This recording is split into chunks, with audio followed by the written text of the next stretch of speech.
It's not waswas, it's not ilham, it's not one of these things. When it comes to God speaking to someone, it's not something that you can explain, it's experience. If I speak to you now, and you said to someone, you spoke to me, then say how? Yeah, like you're gonna say the way me and you are talking. They say, but what do you mean how? Do you get it? The only thing I can say is, I heard God speak to me.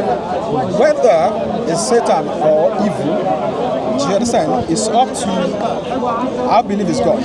Okay, so Hold on, I believe it's God. You might think it's Satan. It's fine, but it's down to my belief. I believe it's God. You understand? Because I believe one thing: if God actually speaks to someone,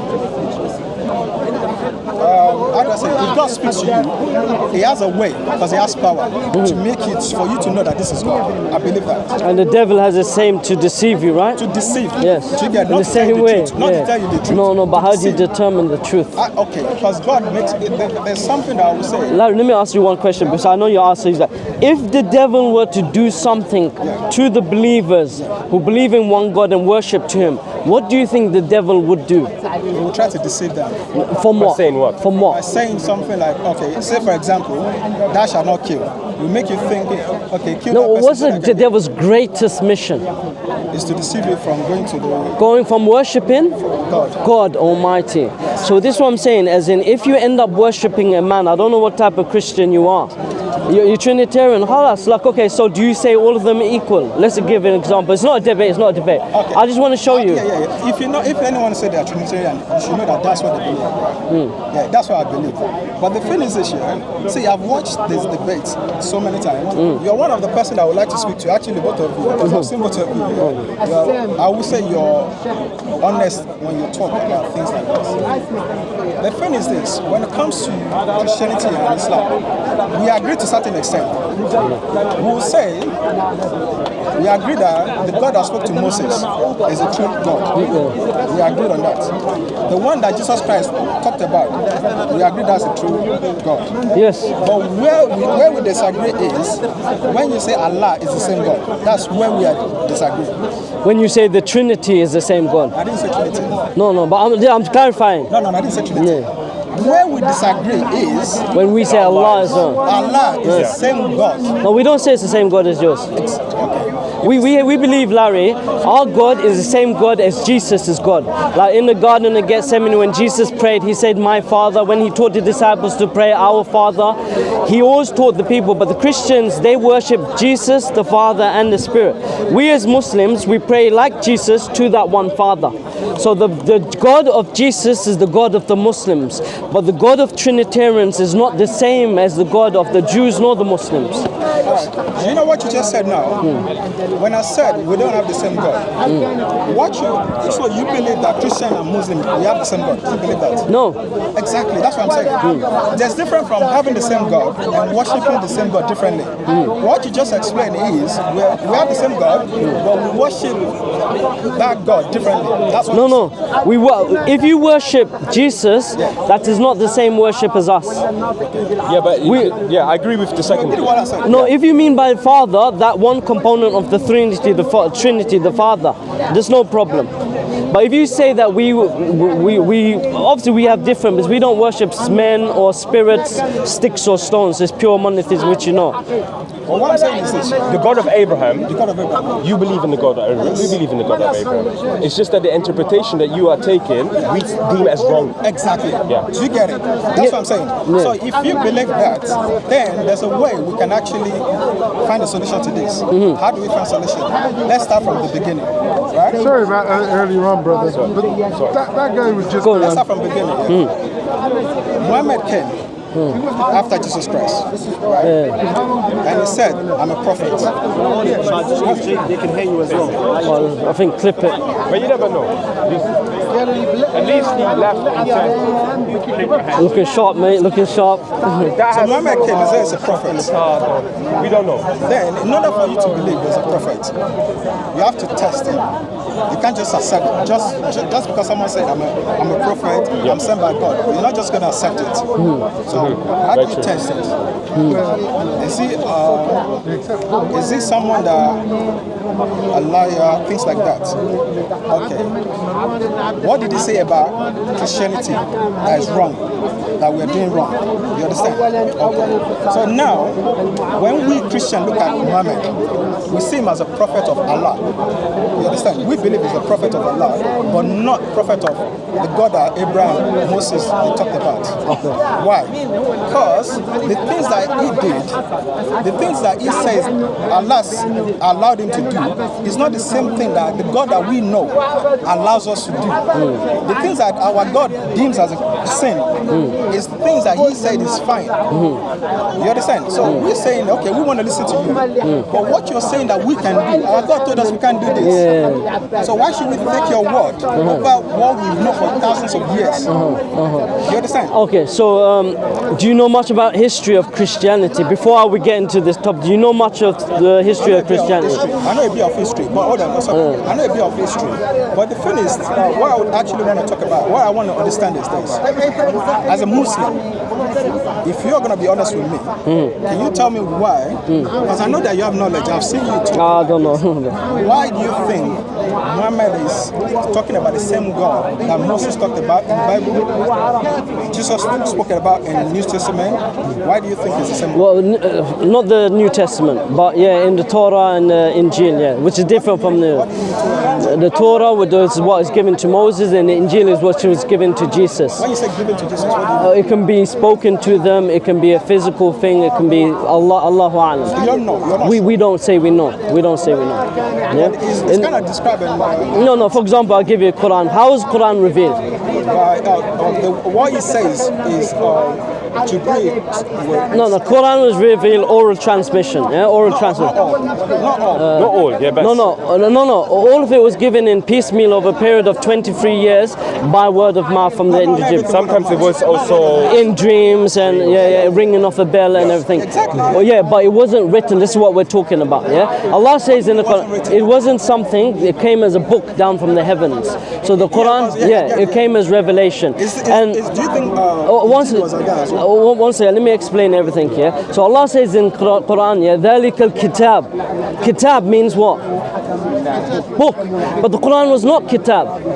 It was not the book that you know like this, but it referred to the message of the Prophet Muhammad sallallahu alaihi wasallam, the Quran, as a kitab. And the same thing is about the other stuff. We get Suhuf Ibrahim or Musa. We have many books. It's not just these books. So the Injil and the Torah of those as well. So all the time in history, I was just reading a research today. In any people, the most there were in terms of literacy is about 3% to 10%. Now, if God had sent down a book, it would have been useless for most of the people, only accessible to only 3%. So what he done, even you're from West Africa, strong sense of oral tradition. You know, stories are passed on, and this is how most of history has been. So God revealed unto the Prophet Muhammad through the angel Jibreel in Ghar al-Hira, Iqra bismi rabbika alladhi khalaq, reciting the name of your Lord. Now, had it been from anyone other than your Lord, then it would not call to monotheism. It would have called to something else, like don't worship God. And how do we know the sincerity of the Prophet Muhammad? How do we know his message is true? He was Sadiq al-Amin. What that means is that he was truthful and trustworthy even prior to his getting revelation. The people used to leave their possessions with the Prophet Muhammad, and this is his nickname, his laqab. He's Amin. He is trustworthy. The Prophet Muhammad, he said in the Quran mentions this, you have not read a book before this nor authored one, so that this would be evidence against those who argued. Now the Quran comes with the highest form of literacy. The Prophet Muhammad, peace and blessings be upon him, was someone who could not read or write. It's impossible. So it's Sadiq al-Amin. He has no reason to lie, and his people know him that. In the Quran it says, do you not use your brain? I lived amongst you. I lived amongst you for a lifetime. The people knew him. The people knew he's illiterate. So how did he come up with the Quran? Now in regards to what the Quran says in regards to the Bible, this is I think the crux of what you were saying. There are some elements which are wrong. You mentioned Ahmed Didat saying the comforter. If Ahmed Didat interpreted it as that, and many Muslims do interpret the comforter which we find in the Bible as being the Prophet Muhammad, peace and blessings be upon him. Let's look at the verse anyway. The verse says the comforter. Because we're moving away. No, the Comforter is what you mentioned. No, what I'm saying is this. Yeah. How do you believe him? What makes you believe him? He's Sadiq al-Amin. The people believed him. His own people believed him. The Jews at the time took the Shahada because of him. He signs the seal of Nubuwwah, or was seen by the Yahud at the time on the Prophet Muhammad. The seal of Nubuwwah, prophecy, was seen. The Prophet Muhammad had signs. So Warqa bin Nawfal, for example, he was the wife. Prophet Muhammad married someone called Khadija radiallahu anha. His first wife, if you remember this. So Khadija, when the Prophet ﷺ, he received revelation, he was scared. He had not received. A man receiving revelation would be scared. So he runs to Khadija and he says, Zammiluni, Zammiluni, cover me, because he's scared. So then, technical issues. So then Khadija, no. Khadija radiallahu anha, she says, you are a man who is trustworthy, he does not lie, the people believe you, etc. You give a charity, Allah will never betray you. This is her testimony. So she takes him to her uncle, who is known as Warqa bin Nawfal, who was a Christian. So he recognized, this is Alamatul Nubuwwah, he recognized, but you asked, why do we believe the Prophet Muhammad sallallahu alaihi wasallam? So we mentioned him in I can elaborate. So the Jews believed in him. Not all Jews. Not all Jews, but they recognize him. Even the Quran testifies, it says that you know him like they know their own abnahum, like they want to know their own sons. So the science of Nubuwwah was in him. The Jews, some of them knew. The Christians, some of them knew. The Prophet was Sadiq al-Amin. He was truthful. This is attested to. He's even Sufyan, when he stood in front of Heracles, and they asked, is this man a liar? Sufyan had to say no. Can I come back after he replied? So there's many things which make us believe. Yeah, I would love to. That's a big question. That's the only reason I was speaking so far. I think the most clearest answer to your question is the Quran itself. The Quran itself, to me, reading it a couple of times, has proven without doubt that this is from God. And the reason why is because when you read the Quran, the nature of the Quran, the tone of the Quran, it feels as if it's a third person speaking. So, either the Prophet ﷺ was incredibly gifted to deciding to be always timing his perfection in terms of communication, or he was schizophrenic, because the Quran has its own tempo and it has its own way of communicating. So for example, I'll give you one example. The Prophet Muhammad is in Medina. His life is on the line, his message is on the line, his state that he is built is on his line. Meaning, human psychology demands him to always remain in position of power when he exerts his commands to the people that follow him. The Prophet Muhammad few times in the Quran is chastised in places where strategically it does not make sense. One of them is so this the Prophet, the man he found, is because the man who was blind, he came to the Prophet Muhammad from afar to seek guidance, and then the Prophet ﷺ, he was occupied with the chiefs of Quraysh and he was giving them da'wah. But Allah tells him that the blind man is more worthy of your da'wah and your time than these people. If the Quran was written by the Prophet Muhammad, there would be no correction of the Prophet Muhammad. That's another one. That's what you said. Even greater one. So that's strategic, that's during war. And Abu Bakr decide that they're going to take prisoners of wars, and what they're going to do with these prisoners of wars is they're going to release them in exchange for ransom. Umar ibn Khattab, another companion, comes and as he was, disagrees with them and says, no, we should kill them, because these people here, they're going to cause us more problems in hindsight. The Prophet ﷺ and Abu Bakr decided, no, we are going to go for this decision, because you can see here clearly the character of the Prophet was to do with mercy more. And you will find that most of the prophets are like that. They prefer mercy over chastisement. The Quran reveals and says and reminds the Prophet sternly, do not exchange the wealth of the world for the message. Meaning it's disagreeing with his position. It's disagreeing with his position. Imagine this, you're a military commander and you've made a decision, then the strange thing that you claim to give you revelation says your decision was wrong. In fact, the person that was advising you, he's right. When the Prophet received this revelation, what did he do? Did he try to spin it? Did he say, oh yeah, I actually meant this? No. He starts crying. Abu Bakr was crying, and then Umar ibn Khattab joins them and says, why are you crying? And he says, Ya Umar, the Quran agreed with you and it disagreed with us, and all three of them start crying. This is why I believe that this man was truthful and he was not in control of this narrative. Larry, there's one more, just the last one, to show you the truthfulness of the Prophet Muhammad. Yeah, what happened? His son Ibrahim passed away.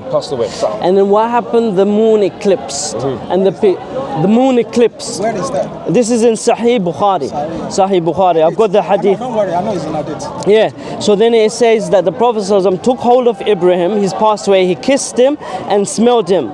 Then we entered. It's the hadith narrator saying, after that, as Ibrahim was breathing his last breaths, it made the eyes of the Prophet shed tears. He says, Abdul Rahman ibn Auf said, even you, O Messenger of Allah, the Prophet said, O Ibn Aus, this is mercy. The tears from him is mercy. Then the Prophet wept some more and says, verily the eyes shed tears and the heart is grieved, but we will not say anything except which is pleasing to who? Our Lord, Allah. Lord, we are saddened by your departure, O Ibrahim. The people say that the death of Ibrahim, that the moon eclipse, they say this is a sign from Allah. The Prophet Muhammad, you know what he said? He said, no. وَمِنْ آيَاتِهِ, and from his signs, the sun and the moon, or the day and the night, are from the signs of Allah for mankind, not for the death of a son of a prophet. So you have to think, Larry, this is the best time to make the people. There was a lot of information. So let's not go back. You know what? The first question I asked you, what makes you believe? And you started explaining this. What you said is what started his prophethood is he got revelation from Jibril, and he went back to Khadijah. So that story, did you not find anything? Like, did you find that story like 100% right? Well, you have to show what you think is it, because so when he got the revelation, he said Ikra. Iqra, when you say Iqra, is it read? It's both of them. It's both of them. It's both of them. So the scholars actually talk about this. No, I'm not talking about scholar. No, I'm telling you the interpretation. Some of them says that the angel Jibreel came with suhuf and say to the Prophet Muhammad, Iqra, meaning from the suhuf. Some will say, no, Iqra min qalbak, min dhahr, recite from your heart. And this is how Muslims say. So he said, ma ana biqari, meaning that I'm not someone who recites. No, I understand the story. I'm saying, so some people believe that Jibril came with something like this. Yes. And he showed it to him. Some people, yeah. Some people believe that Jibril said something to him and he asked him to recite. That's right, yeah. So which one is true? Do we know which one is true? No, you've mixed a bit of it. Jibril told him to recite. Yeah. Recite. And in the end he says what to recite, yeah. So some of the ulama say there's on paper. So some of them say no, this recite was Iqra bismi rabbika alladhi khalaq. Copy this basically. I get it. It's like my Shaykh in Quran, yeah, I was sitting him and he would say Iqra al-Fatiha. No, listen. Do you get it? No, I get it. Yeah. But you're not getting what I'm saying. It's either something was shown to him, read it.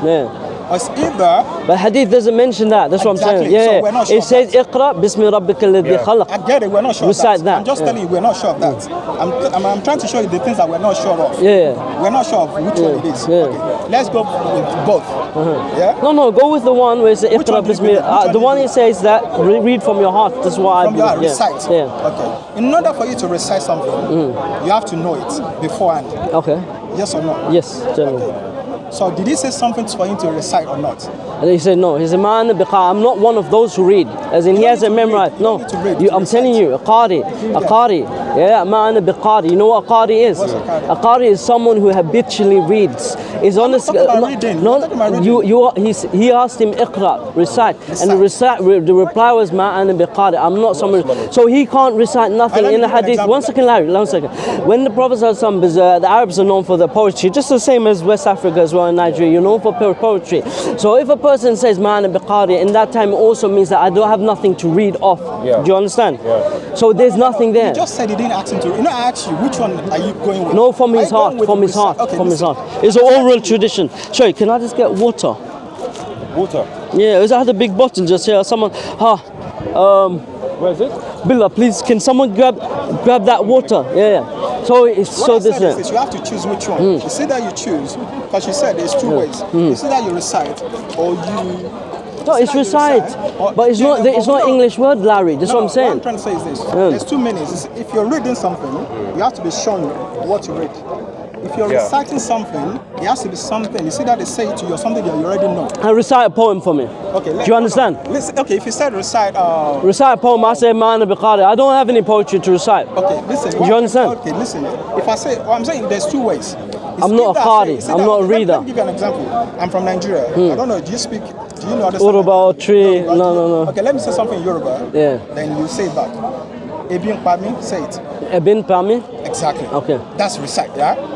You just recited what I said. That's right, in English language. Yeah. So if I said that to you, you don't need to know how to read or write to say what I just said. No, I get what you're saying, Larry. The first three times. It depends. It depends, because it could also be, I grab you and say it. Yeah. And you're like, what? You're scared. Yeah. Say it. Or recite poetry. I understand Say that. it. No, I understand what you're It could saying. be that. No, it could be, Yeah. and I get it. But I'm trying to say that he said it how many times?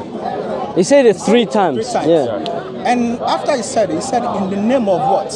Your Lord. Lord, yeah. As a Christian, Yeah. there's nowhere in the Bible an angel Yeah. will appear to anyone and command them in the name of God to do something that they won't be able to do it. If you can show me in the Bible. The angel commands him to do something. So you're saying the prophet was not able to do this? Yes, he wasn't able to. Of course do he what- was able. Hold on, he wasn't able to. In the do what beginning- Jibril said. in the beginning, I said two he wasn't times, able- He wasn't able. Jibril, what Jibril asked him to do, he wasn't able to do. The first Even two though he times of said the it- request, Larry. No, the 3 times. Even the 4th time, he wasn't able to do it. No, we have this surah in the Quran before this incident. The You're not prophet. getting it. And that day, when he said do it 3 times, he Yeah. said he couldn't do it. Okay, let me he, went back home to his wife and he told Yeah, it his says wife what happened. Zamilun. Yeah, cover But me, he cover me. commanded him. The thing is this, forget about saying it. He commanded him in the name of his Lord, Yeah. an angel that's coming from with the power of God. Yeah. Firstly, you will know that this guy cannot read, he cannot write. You know that for sure. Yeah. If you're asking him to write sight, it's either you're telling him something to say or you're showing him something to read. Yeah. If he can do it, then you can empower him with power of God. You get divine power of God to make him do that thing that he cannot do. But he did it 3 times. And that's in the name of your God. What is greater than the name of God? Because, and we had this conversation plenty of times with Christians, and the comparison is also made, well, this never happened to the people of the Bible. Now, what we find that the people of the Bible are cultured into a society where the encounterings with angels, in particular angels, is well known. So Zachariah, he's in a temple and he's afraid. Yeah. A lot of times people are afraid. So there is this experience that people have that whenever they do meet angels, that it's a frightening experience. Even for those people who know of the existence of angels. before, yes. So now imagine someone who, because that the Quranic idea of the story of the Prophet is that the Arabs were kind of cut off. No, I wasn't talking about him being scared. That's No, not even the problem. the reason why I'm saying to you is because when the first encounters happens, it happens to a person who is not in a direct line of. It has to come back to him. I get it. Yeah. See, the thing is this, I get it. What I'm trying to say is this. We have this experience as a Christian. Yeah. We know how this thing works before. Yeah. So you're explaining something to us. Yeah. And we actually try and verify the things that you're saying. Yeah. So I'm telling you, we're looking at it through, like, as a Christian, that we know that when angel appears in the name of the Lord, it comes to you, they ask you to do something. Yeah. You will be able to do it. Even the ones that you mentioned, what's his name? Was it Daniel? He was scared. Yeah, Daniel. Yeah. He was scared. He couldn't stand up. Yeah. But the angel strengthened him with his power. Yeah. And he was able to do what? Yeah. You get it? Yeah. So that's the, it's not about you being scared. It's about what the spirit can do. Okay, what about Jonah, for example? What happened to Jonah? When the Jonah was told to go to such and such people, and then he didn't, and then he got swallowed by the whale. Yeah, what? Is it, God is telling him to do something, but he wasn't able to do it. This is what I understood. You're saying that, one second, Larry, because what happened in regards to that Surah Alaq, yeah, we have this in the Quran from the narration of the Prophet, and we have it from multiple transmissions as well. So we know that the Prophet ﷺ taught us this. And also there was a yearly meeting with the Jibreel in regards to the recitation of the Quran. Yeah. No, Hamza. What was it? Hamza, right? Yeah, Hamza, Larry. Yeah. So the first, we know the Prophet Muhammad said, but he was able afterwards. Yeah. He wasn't able. Not, that's how we have the surah. How else do we have the surah? Okay. Did you understand? No. How do we have the surah? We can talk about after that moment. Yeah, I'm talking about that day. Yeah, that day, the first one, because it's a revelation. He's not a prophet. So, at this moment on, for this first revelation, that's when he gets let's do one at a Risala. time. I'm trying to understand something. I know what you mean, but it's like the origin story of the Prophet, isn't it? This is how he becomes a prophet. I get it. I'm trying to show you, Yeah. we as a Christian, the reason why we are telling you this is not from God. I'm trying to explain it to you one by one. Yeah? You go on. The first story, the first encounter, it was to us, it wasn't right. Why though? Let me finish. Exactly what I said. If angel is telling you to recite something in the name of God, there's no way you will not be able to do it if it's from God. But I just told you the story of Jonah. Hold on. I'm saying if it's commanding you to do something. Yeah, Jonah was commanded to go to a people. No, it wasn't command. God told them to do something. No, look. No. The word of the Lord came to Jonah, son of Amittai, go to the great city on Nineveh. And preach against it. It's a revelation. It's not angels. It's a revelation. And preach, revelation of God. And preach against it because his wickednesses had come up. But Jonah ran away. He refused. And headed for Tarshish. He went to the town of Joppa. Muhammad didn't refuse. So that's what I'm saying. But okay, so when a prophet Jonah sinned. So that's what I'm saying. Do it. You have but it's like you picked out one specific thing to say, okay, this is why I reject prophecy. But if I show you one second, but if I show you Jonah, not only didn't do it, he ran away. Exactly. You find it, you still believe Jonah was a prophet. I did. Yeah, I do. That's what I'm saying. So one is refusing, one is saying that ma'ana biqari. I'm not. He said he's a ma'ana biqari. I'm not a reciter. I'm and not. Also, you're not getting the point, Hamza. No, you're choosing. I'm not choosing. I know he's getting. You're choosing something specific. You're saying that he's unable to do something God had done. Not him. I'm talking about God is not send an angel to you. He should be able to do what he's been told.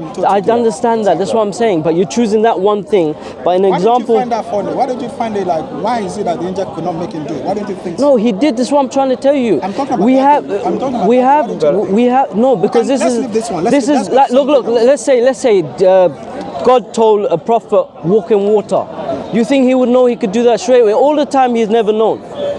And this is the first time he's getting revelation. No, what you said. Do you understand? No. What you said is something that he's an ambassador.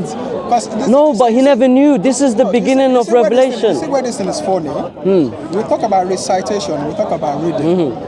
You said you couldn't read and write. But I said, okay, when you're reciting, you don't need to know how to read, you don't need to know how to write. No.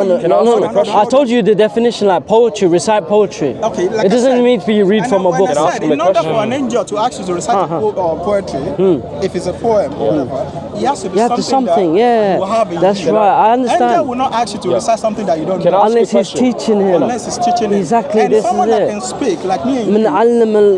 Just in that surah, it says who taught men that which he did not know. The surah Alaq, you don't know. This is what has been revealed to him. Allah knows that he can't do this. But then it's rhetoric. Do you not know? This is how the Quran language is. Do you not know? Do you not see? And it's constantly asking, but the answer is no. So when the Prophet Muhammad is asked, Allah knows he can do it. The Prophet Muhammad may not know. Do you understand? This is the first point of revelation. So Prophet Muhammad he did not see himself as someone that can talk, cannot recite. No, but I've mentioned to you this before. Qari doesn't mean what recite means in English. I said choose one. Yes. But if I say recite poetry, when they say recite Fatiha, for example, do you understand? One second. Do you understand that point? For example, my Quran teacher sits there and says, "Iqra al-Fatiha." I don't have it written, and let's say I've never. I don't know what you're talking about. Yeah, it means what I have in my heart. But you don't have. Do you understand? Do you understand? But you don't have Fatiha in your heart. Yes, but he did not know. This is what he's saying because he thereafter done it. Allah knew, and this is what Surah Alaq is talking about. Who taught man by expand this pen. conversation a bit more. You know when Zachariah is in the temple, and when Daniel was in encountering those angels, were there prophets before that, or is that the moment they become prophets? Sorry, When Daniel meets the angel, the encountering with the angel, were there prophets from that point or from before? Daniel. Yeah. Yeah, before. You see, now this is a very, very crucial detail. Because if this is not the first time that Daniel realizes that he's a prophet, and if we're comparing that to the first time that the prophet is receiving prophethood, then it's a false comparison. No, see, the thing is that you're not getting it. I'm not. Whatever that happens to Muhammad, it's not my program. No. I'm not saying Muhammad was. I'm not saying that because he was scared, he did anything wrong. I'm not saying because he couldn't recite, he did anything wrong. I'm saying an angel from God appears to someone and say recite. We both know what recite is, and we both know what reading is. So if we choose recite is easy. Reading is difficult. Yeah. So if you have to say recite, it's fine. I know, in order for you to recite something, it's either I said recite this thing, you recite it, or it's either I'm just testing you. Yeah. You know what it is? The problem is this, we're reducing and we're not taking the context into it. The reason why I'm saying this to you is this. When Jesus comes to the Israelites, what do the Israelites say to Jesus?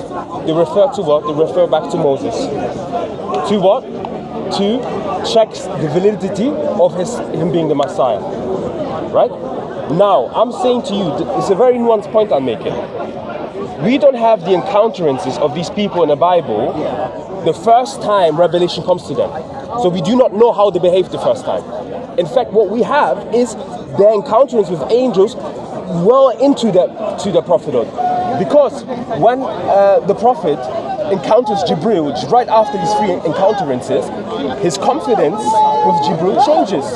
Which I agree. And he becomes more accustomed to how to deal with him after he has the conversation with Waqir bin Nafi. But it's not, see, okay, you know what, we're going to move on from this thing, because what I'm trying to say is this. Go to something that's like pertinent. What I'm trying to say is this, the angel that appeared to Muhammad, he couldn't make him do what he says. That's what I'm saying, on that day. On that day. Even though he commanded Muhammad, that I commanded you in the name of the Lord, he couldn't make him do it. So, as a Christian, if an angel appeared to someone and he couldn't do it, we will not believe that angel is from God. I'm just saying, as a Christian. But where does it? Where you get the criteria from? From Bible, because how the past experience in the Bible, if an angel appears to someone, they get scared and all those things. But even after they get scared, the angel will strengthen them. And they will do what they couldn't do before. Some of them, they will be shaken. The angel will make them calm down. Things like that. Do you get it? That's what I'm saying. But how is a prophet that already knows God and is a prophet shaken? It's not him. I'm talking about the angel. That's what I'm saying. It's not Muhammad. I'm talking about the angel. I'm saying about the past events in the Bible. These people were prophets already, and then angels come to them, they're scared. Why would they be scared? Because angels are different from human beings. It doesn't matter. No, but according to your criteria, if they know God and if they know, why would they still be scared? Because angels carry the presence that and different. That's the point I'm trying to make. And I'm not saying that why is Muhammad scared. I'm not saying that. I'm not saying that. I'm saying to you, you know, when you compare something, this is a problem. Wallahi, Christians. I'll give you an example now. Christian or Muslims really need to understand this when we do these comparisons. The comparisons have to be good comparisons. Let me give you a good one now. No, but one second, before you leave that point, there's nothing in this hadith, and I'm double checking the hadith that said that on the third time he could not. In the previous two times it says it held him, فَغَطَّنِي. Look, it says here, and it squeezed him. But third time doesn't say that. So what did it stops, the hadith stops. It says that the angel Jibril told him what to recite, and it stops there. It didn't say that he could not recite it. But what we have is that this comes in the hadith and the Quran, which is revealed by the Prophet Muhammad. Do you get it? So there's no one, that's what I'm saying. That third time, there's nothing to say he didn't. That's what your argument is based on. No, but what did he recite? It doesn't. Well, we assume he recited what he look. What did he say to Khadija? What did he say to Khadija? He said he told me to do it 3 times.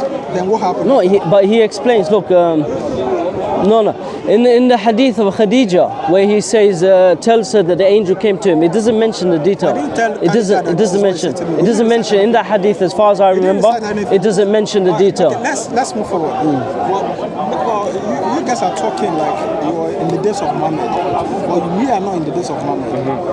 You have access to Bible. You have access to Quran now. So if you're going to see things, you have to see it in the way of not in the olden days that they didn't have access to Bible, because the people that Muhammad was preaching to, they didn't really have access to Bible like the way we do now. Okay. You understand? You have both knowledge now. Before they only have the knowledge that Muhammad was giving to them, or you have the two now. You understand? So if you're saying, because I forgot you mentioned something, that's why. Anyway, let me continue. Now, because now I asked you, why do you believe? I said that's a first encounter. That encounter, we find it dodgy somehow as a Christian, but it's fine.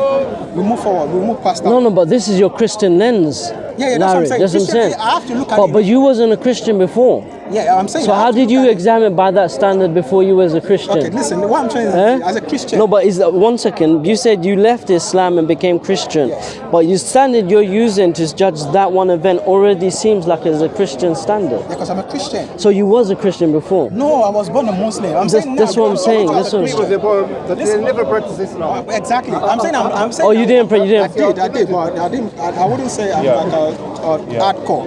I did practice it. There's no way. But go back to the first point. The first point was that God spoke to you. Like I said, that guy there claims he's Mahdi. God spoke to him. You're worried about this incident, but you haven't determined how. Just the same, Larry. 1 second. If I'm able to prove whatever, 1 second. It doesn't mean people are going to be following me. No. You're right. You're right. But because if you use that argument here, then why can it not be used against you? Because I'm not a prophet. No, but it's still, you switch your religion from Christianity to Islam because you say God spoke to you. So how do you know that it's God speaking to you? That's what I'm asking you. I know. Yeah. Like I said, like what I said, Sadiq al-Amin, Alamat al-Nubuwa, and all of these things in the gospel. I was a Muslim. I believe that Islam is the religion that's supposed to be everybody's supposed to follow. As a Muslim, that's what I believe. And when I start finding that some things are not adding up, like I told you, ask him to recite. But this is what I'm saying. Do it. Just I want to double check. Yeah. No. You know, no. Wait a second. Because I'm.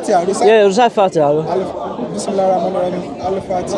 Oh, sorry. Astaghfirullah. No. I gave you the benefit of the doubt. Okay, it could be gone. Okay. Let me say another one. No, this is all on these YouTube. Okay, Alif Lam Mim. Hold on, let me do Alif Lam Mim. No Muslims, they just I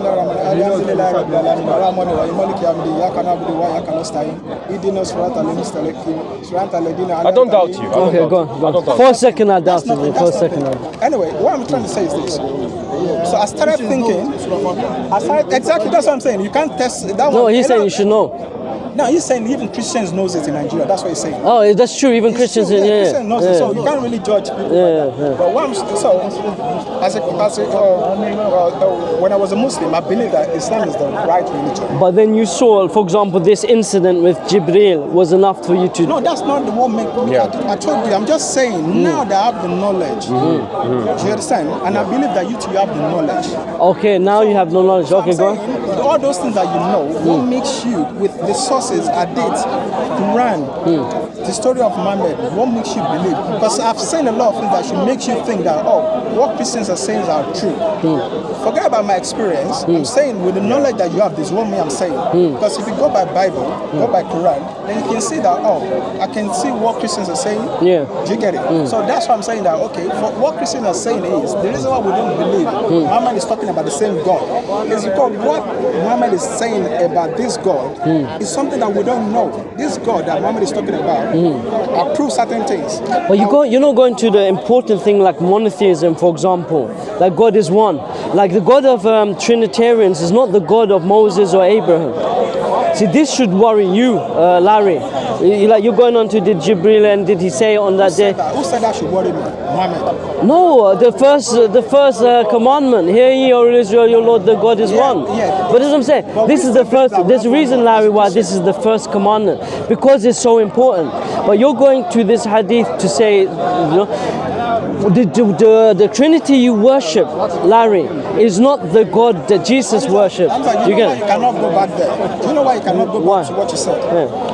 When we started this conversation, I said, me and you, we both agree to a certain extent. We agree the God that appeared to Moses, Abraham, the one that God spoke about, is the real true God. We don't say it appeared, but we don't say it appeared, like spoke to. Spoke to, right? Yeah. That's what we believe as the true God. So we agree to that extent. We cannot go back now and say we don't agree anymore. No, this is fine. What we just said is maybe the way that we worship is different. No, but I disagreed. Maybe he agreed. So what do you agree? The Trinity, like the components, the three components, the Son, the Spirit, and the Father. These two extra components, the Son and the Spirit, is not recognized in part of our monotheism, nor the monotheism of Jesus or the monotheism before. This is what I initially said, Larry. So I established this point. Right? Trinitarian. What will you say? Will you say Trinitarian more, or what will you say Christianity? What do you mean Trinitarian? What do you mean Trinitarian more? You know, some people they believe. Some people they say they are Christian, but they don't believe Jesus Christ is God. Oh, okay, Unitarians, as in, Will you say they are more than Trinitarians? With more than, what do you mean, more what? Like More the Christian? population. Oh no, no. So it depends. In the early years, first century, now it's probably probably more Trinitarians. Who will you say is more? In Arabia? I don't know. So look, I'll show you what it says. If you read, I think Eusebius, he's in his book called Against Praxis, he mentions the laity make up the majority of the population, and the majority of them are monarchies or something. And this is the belief that God the Father is the only God. Do you see it? So they are also Unitarians. Church fathers don't. No, they didn't believe it because they're the ones that invented the Trinity. Exactly. But he's saying the majority of the people but he's saying that the majority. You question the majority of the people. Majority of the people in the first century were Unitarians, like the 120 in Acts, the disciples of Jesus. You had the Ebionites, the Jessenites. So you have an incident when Jesus says to them in 2 times in the Bible, "Who do you say I am?" Do you remember this? Who do you say the Son of Man is? And some say you are Elijah, some say you are Jeremiah, some say you are the other prophets, but none of them ever said you are God. Now this is a perfect place here. If I asked you, who am I? You wouldn't say, some say you're John, some say you're Barnabas. You would say, no, you're Hamza. So if God came down to earth, for example, Larry, and someone asked God, are you God? Or, he would say, yes, I am God. It depends on If this is the one mission, Larry, you've come down to do, you think that, like, as in you do this one mission, right? Like you get it right. No, it depends on your definition. The reason why you came, it didn't come for that. It didn't come to tell them I'm God. That wasn't the reason why he came. He came to take away the sin. Okay, how does he take away the sin? No, we're not going there. I'm just saying that that's the reason why. That's not the reason. The reason is not for me to say, I am God. No, but how do you make him? Look, if I say about another man, I would be like that, he is man, and then you try to justify, I say, Larry, but he doesn't say he's God. No, hold on. That's not his purpose, but I believe he's God. But he didn't just say, I am God. The way I said it now, he didn't just say that, but he said he's God. Yeah, but that's what I'm saying. Larry, these are the important things in our discussion. These are the important things, to worship the one true God. Jesus in, for example, John 3:17, he said, for it's eternal life that you should know the one true God. But, and you know what the church fathers done? You know what the church father? We agreed on one thing. Do you know what the church father done? They changed that verse. If you said they change it, if they change, the only thing they can do is they still know God, but they're doing it wrongly. There's different from you knowing something and worshiping that thing wrongly. So it's like the Meccans. The Meccans. That time. They knew Allah, but they were doing it in the wrong way. That's the way. Do you get it? So it's different from you knowing God. You know there's God, but but you're doing it wrong. But that's what I'm saying. We feel you know your score scored and you're doing it wrong. So that if you say we're doing it wrong, that doesn't mean we don't know God. We know God. Okay, this is what I'm saying. Who is God then? Now hold on. What I'm saying is this: the God that Muhammad is talking about is different from this God that we know. That's what I said in the beginning. Okay, so now how? Because there's this Trinity you believe How do we in. know that what Muhammad is saying? Because what Muhammad is doing, what he said is God allows us to do. Our God already told us this sin is sin. You're gonna die. You're gonna burn in hellfire if you do things like this. But Muhammad is telling us we can do those things. Okay, like what? Exactly. Not in Christianity, in Judaism. Do you understand? But you said because Jesus was not a Christian, Larry. Jesus, one second. Let me explain it. No, 1 second. No, but I need to just for everyone. Yeah. Jesus, according to the Bible, was a Jew. He ate kosher, he kept the Sabbath, he done the circumcision, he kept all of the laws. So by every metric you can imagine, Jesus of the Bible is a Jew. So now if you're going to say Muhammad is a false prophet, then it has to be in accordance to all of the laws that revealed. Not Christianity, which is a man-made religion that came afterwards. Christianity forsook it's a Hellenization. They forsook the laws, the Sabbath. The Sabbath now you say is on Sunday. They don't do circumcision. They don't eat kosher, etc. And that's because of Paul. That wasn't Jesus. Jesus said, I've not come to abolish the law, rather I've come to fulfill it. He says, and you will not see the heaven until your deeds exceed the deeds of the Pharisees and Sadducees. So there's much what Jesus says. He said, you have read it, or you have read it said, but I say unto you, the person who fornicates, he said, I say the eye that looks another woman is a fornicator. So this is how this is how Jesus is fulfilling the law. He says, I've not come to abolish it, I've come to fulfill it. The example he gives, previously to be a fornicator, you had to sleep with a woman, etc. He says, no, the eye that looks at the woman in such a way is a fornicator. So what he does is not abolish the law, tighten the law. So going back to your original one, I don't believe in the Bible. We're silent on the Bible. I get it. No, we're silent on it. But do you believe that he said it? Because I'm silent on it. I'm silent on it. I don't know. Okay. This is the in tafsir, yeah? When we come to Israeliyat, yeah, which is a story.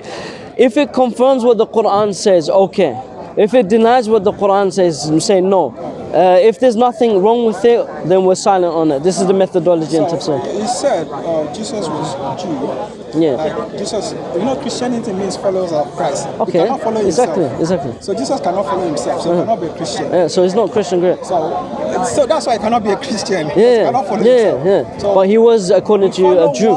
But we follow his teachings, his ways. Okay, so let's look at his teachings. So that's what we're Christians, right? Yeah. So now his teachings and his ways. Did he keep the circumcision? Did Jesus keep the circumcision? Did he keep it? Did Jesus keep the circumcision? That we should continue doing it. No, was he circumcised? Yeah, I believe it. Okay, did he eat only kosher?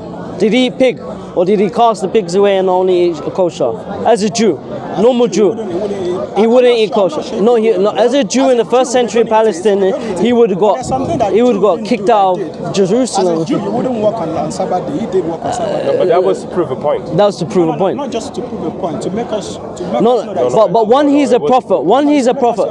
One, he's a prophet. As a prophet, you wouldn't disobey. No, but this is what I'm saying. No, this is it. No, he came to abrogate and to change. Yes, and this is the example I gave you. Now, when I said, well, what do we mean by change? When he said about the fornicating person, he said, no, I say the one who looks is fornicating. He didn't get rid of the laws. He tightened the laws.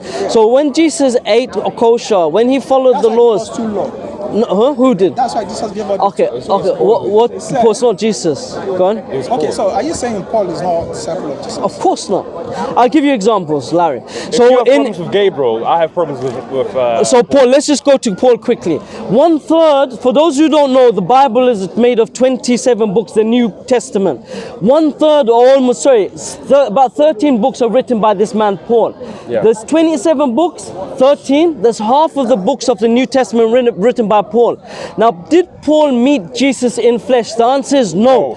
Did he argue with the disciples who did meet Jesus? At the Council of Jerusalem? Yes, he argued with Barnabas, he argued with James, he argued with Peter, Cephas, and his teachings are completely different. Whereas the disciples followed the law, they kept the kosher. They even said you apostatize and call the people towards away from the laws of Moses.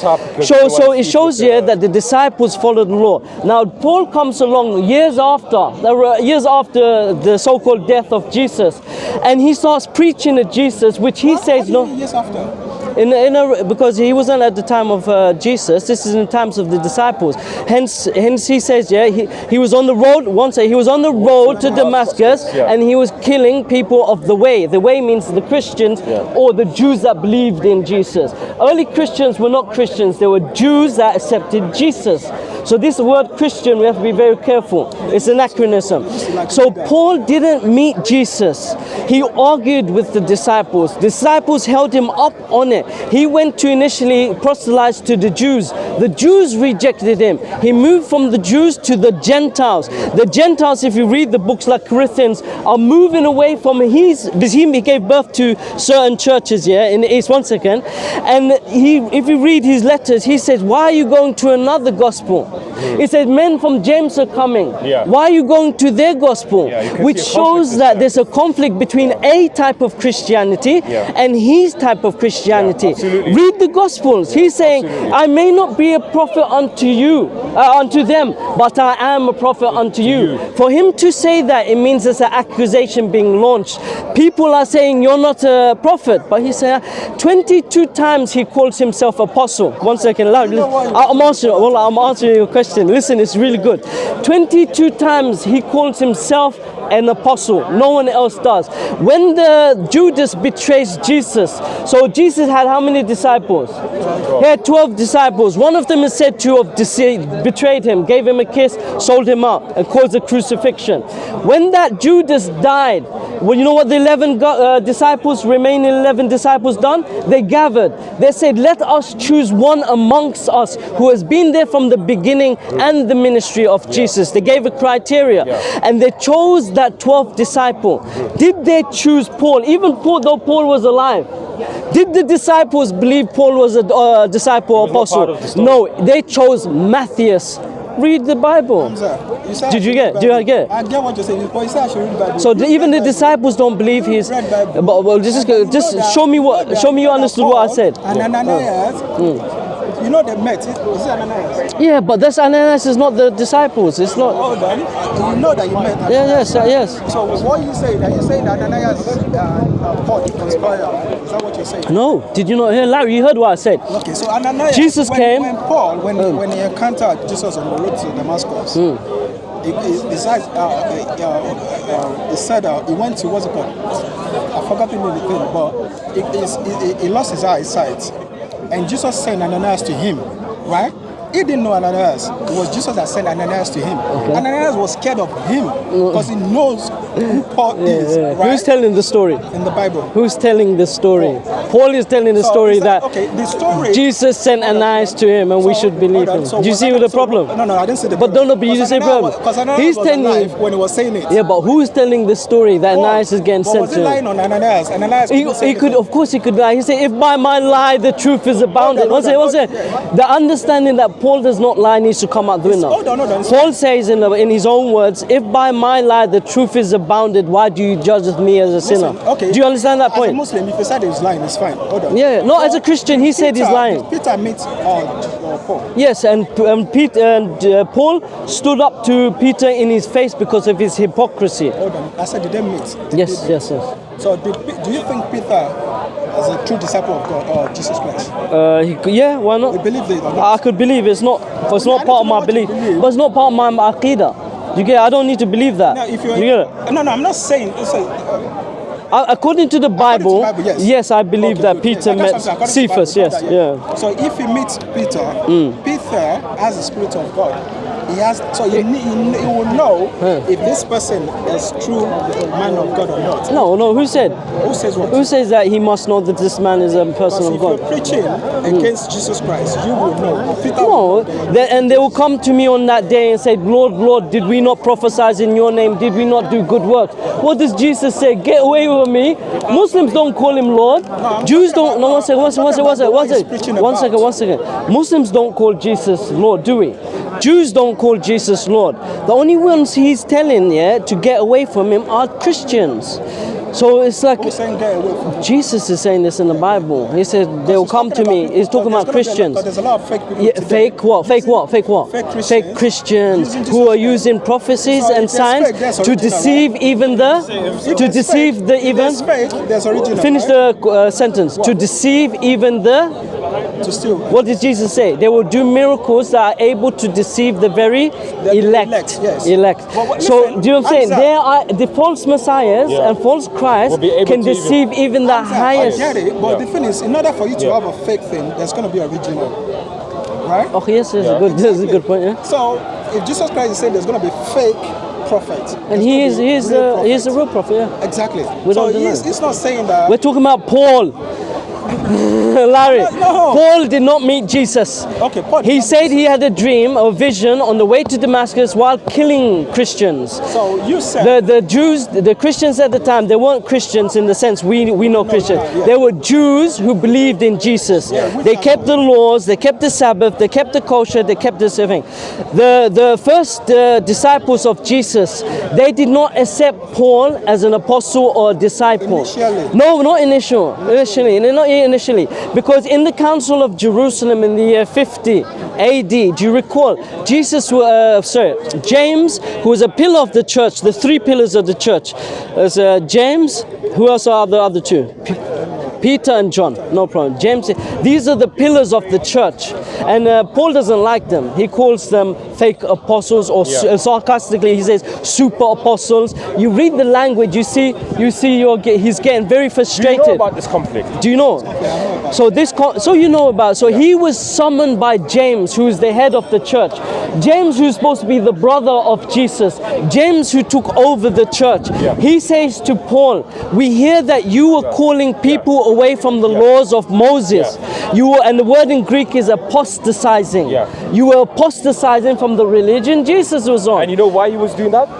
Sorry, I've spoken so much. You know, why do you think he was going to the Gentiles. Let me explain something to you. But why was he doing that? Let me explain something to you. There's something that is very important in the Bible. When Jesus Christ was living, he said, I've got so many things to say to you, but you cannot bear it now. But we send Holy Spirit, which he will reveal. The things I've already told you guys, but you don't know it. It's very, very important. And this is the thing about even disciple. You know, you mentioned something before. Jesus Christ said, who do people say I am? Mm-hmm. Some say you're this, some say you're that. He now asks the disciple, who do you yourself that you're following, who do you say I am? Why did he ask that question? Because he knows that people, okay, let's forget about what people are saying. But you that you're following me, that you say everything, what do you even think I am? They don't know who he is themselves. Well, they know he's not good. That's the point. No, Hamza. They know it. No, Larry. We've shown you. Jesus. Do you understand? Jesus, a prophet, and they think, a man of God. They followed him. Things like that. But they don't have the revelation. He knows that Jesus is revelation. He's a prophet.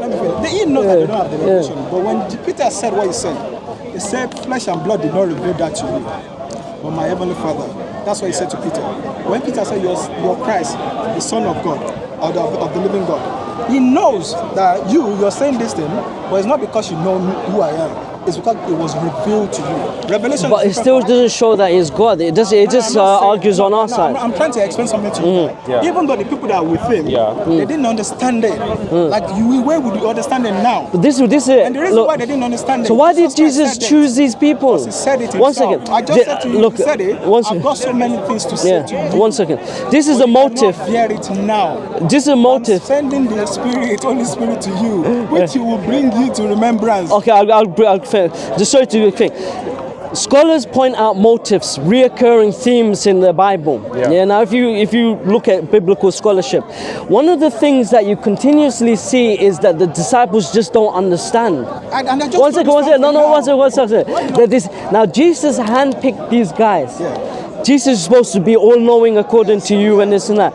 Now the people he chose don't know nothing. And you have it that they're made to look dumb. The reason they're made to look dumb is because Jesus has in these scriptures that he says, I'm going to die.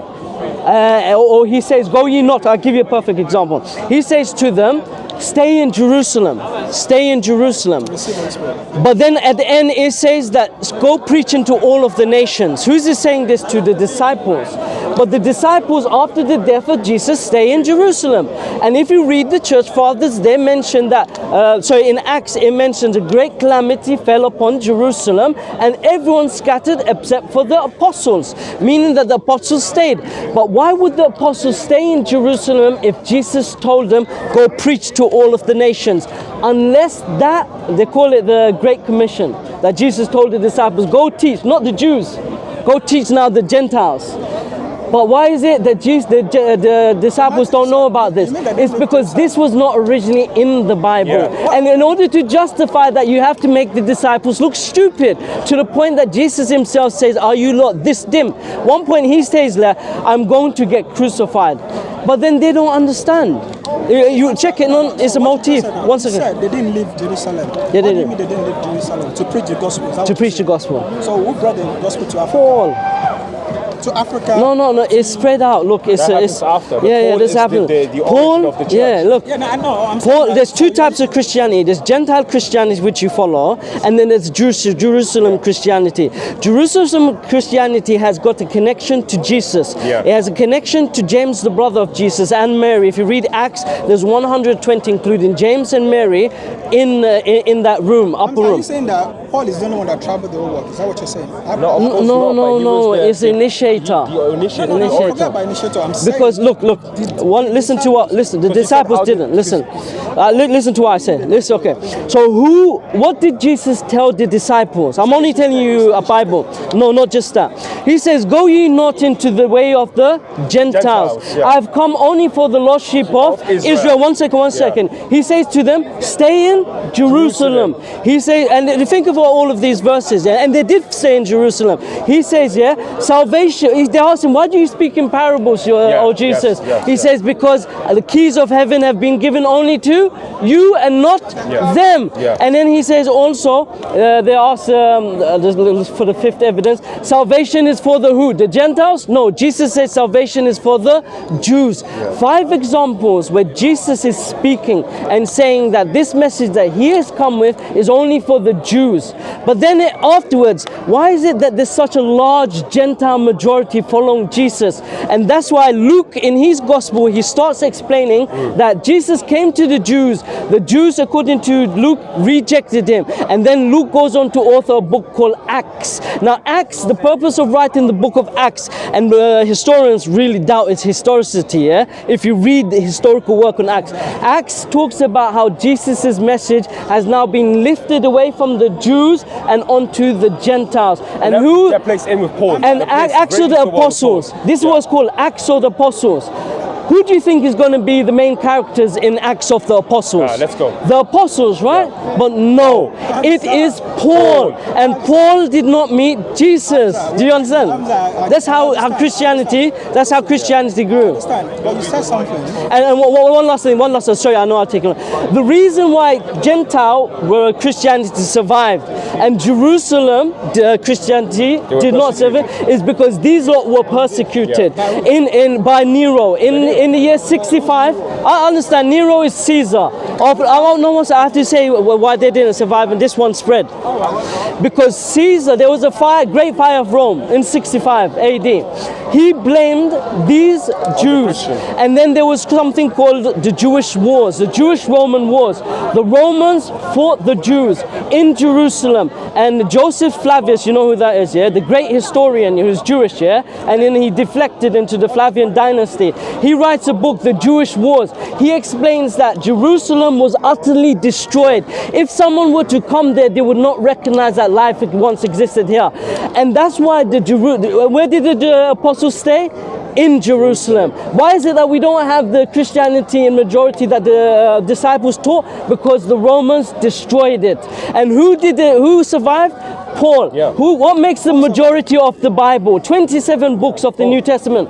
Why is it Paul, who's not an eyewitness? History is written by the victorious. It was written by the victorious. Paul took the message of Jesus, which was a Jewish message, and then took it to the Gentiles. And that's why his books are included in today's New Testament. It makes up half of the book. So sense. This has to definitely give you some kind of food for thought. Okay, let's talk about what we were talking about before. But before we go back to why you believe Muhammad is a prophet, because that's what we were talking about before. You mentioned something about disciples. You said why Jesus Christ was telling them not to go in the way of Gentile. When was this? Is it before resurrection, before the crucifixion, or after the crucifixion? This is all before. And we don't believe in this greater commission. Exactly, this is all before. So let's examine why. But you know why New Covenant, the New Covenant only started after the Would you like me to answer that first? But I'll be quick. No, I have to answer. No, I need to explain because you said something a lot of things. Yeah. Gentiles, But it's an answer to the question. In order for Gentile to benefit from this, Jesus Christ had to die first. That's the only way Gentile can. No. Wow. It's sometimes, you know, sometimes you just use your logic. God does not need to. No, I'm telling you. I'm talking about. God does not need to become a man and die for someone to believe. See, the thing is, if you're It's never happened in history before. No. I'm telling you, in the Bible, as a Christian, this is our belief. It's an interpretation, I'm yeah. not saying you have to accept it, but that's our understanding. But how did you come to believe that when it's so astounding? This is what I'm trying to I'm say. not saying you should accept it. I'm not saying No, you. Why did you? That's my because that's what question. it says in the Bible. That's what I'm saying. The circular reason. I believe it because it says in the Bible. Exactly. So listen. But how do you know the Bible is authentic? We'll talk about that one first. But I'm saying that if you have to go about what is inside Bible, it has to happen like that. For Gentiles to have, in order for them to benefit from New Covenant. What's wrong? You understand, yeah? Huh? In order for Gentiles to benefit from New Covenant, that has to happen. There's no new covenant. There's no new covenant. It is for us. No. Hamza, if it's not for Muslim, I'm not saying for No, I Muslim, know. For Christian, But it's it is false. for us. That's what I'm saying. You built your whole your foundations are weak. Hamza, it's like me saying that there's no Muhammad. It makes No, but then you have to have evidence. But you know, Hamza. I think what you did in particular so well was he really rocked Paul. Hold on. And we haven't even gone there. So I don't know what we're talking about this. Hold on. Yeah. I'm trying to explain something because he was saying that. Why not follow the Jerusalem Let me church? finish first. I will tell you. Let me finish. I'm saying in order for that to happen, Jesus Christ needs to die first for Gentile to benefit from the. But Jesus doesn't say that. Let me finish. According to what is in the Bible. No. Let me finish, please. According to what is in the Bible, that's our belief. He needs to die first. So after that, then we can have access to the covenant. Then the apostles, the disciples, they can preach the word. It's up to us to accept it. If we accept it, we benefit from it. That's the story in the Bible. No. Let me finish. But have evidence as in what you're saying. Hold on, let me finish. It says it. So Jesus Christ didn't tell them to preach to the end of the world. Is that what you're saying? No, so this is a question you asked me before, and I said, can I answer? Yeah. Let me. Yeah, go on. Yeah. Where Jesus Christ asked them to preach. Yeah, I know this is greater So if he commission. said it, so Well, let me explain. No. You asked me, I always wanted to answer. Yes. Okay, so now you have something called a synoptic problem. So you have four Gospels. Matthew, Mark, Luke, and John. Which one came before? Now, three of them known as synoptic Gospels. They're seen as the same. Matthew, Mark, and John. Mark, Luke, and Matthew. Yeah. Now, at the end of Mark, because Mark ends in chapter 16, verse 9. But we have an addition, a false addition, where the verse goes from 9 to 20. If you read your Bible in the footnotes, this was added on. Now, synoptic problem is that Mark is almost all of it is found in Matthew and Luke. So scholars today, they say Mark was the earliest gospel written in the year around year 40, around the year 70, yeah? And Matthew and Luke are written in the year 80 after Mark. They say that Matthew and Luke copied from Mark. So you will find everything in Matthew and Luke is found in Mark. But the problem is this story of the Great Commission is found, guess where? In that fake ending of Mark.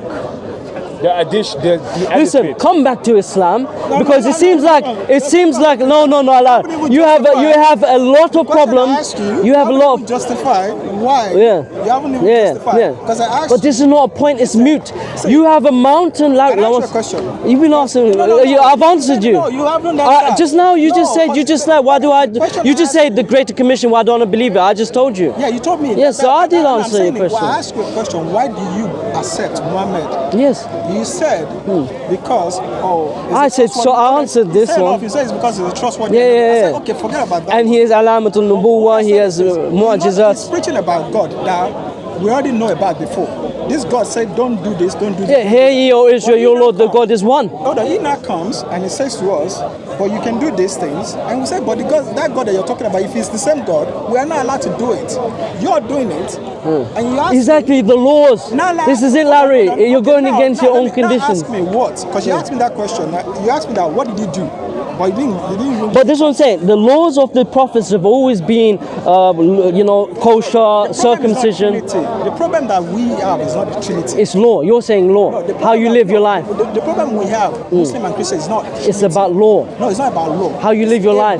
It's about worshipping fake or real God. Oh, there you go. Do you get it? Yeah, so who did Jesus worship? He worship his father. Who do Muslims worship? Fake God. No, we worship only one God, the Creator, Khaliq. Now, let's establish. How do you know that God? But like, yeah. Let's try and establish. How do you know that God is the same God that Muhammad is talking It's the message. The message is the same. It's the Let's message. talk about it now. Yeah. لقد بعثنا في كل أمة رسولا. Okay. In Allah says in the Quran. You know the one that you used, and that's why I like that part that you used in the Bible. When Jesus Christ said, if you just look at someone lustfully, you've sinned. Yeah. Sure. It's all right. Yeah. Hello? Continue. He will come back. Continue. I'll come. Hello, Samson, you okay? He will come back, but sorry. How are you? Okay, you just caught me on. Larry, I'm gonna be around. Let me just speak to the family. I'll be here. I'm not going. Yeah, continue. Of course. Yeah, I know. Yeah, go ahead. So what I'm saying is, you know the part that he quoted in the Bible that he said, Jesus Christ said, if you just look at someone lustfully. Larry, anyway, if I don't see you, but I will be here, but it was a pleasure speaking to you. Think about the most important things. Important. You watch the video in case if you don't know. Yeah. Anyway, so that Bible verse that he quoted, Jesus said to us, just looking at someone lustfully is a sin. Muhammad did that, and he told people that they can do it. Do what? They can look at a woman lustfully. No, continue. Start again. Yeah. They can look at women lustfully. Yeah. They can look at women lustfully.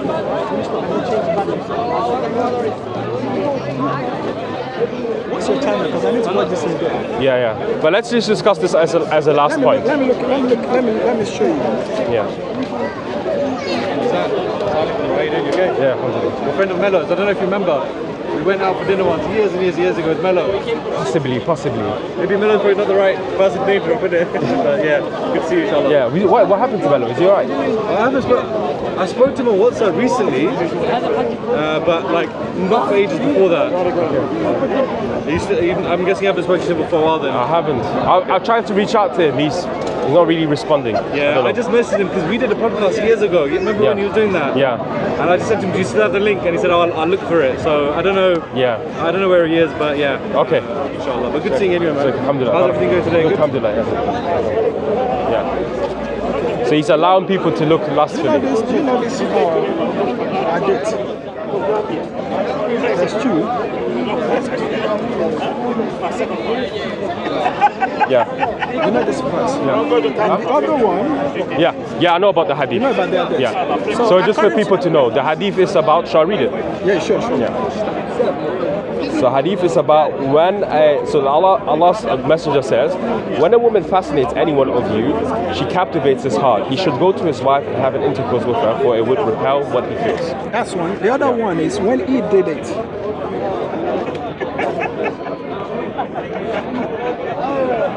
Okay, this is the second one. Jabir reported the second one.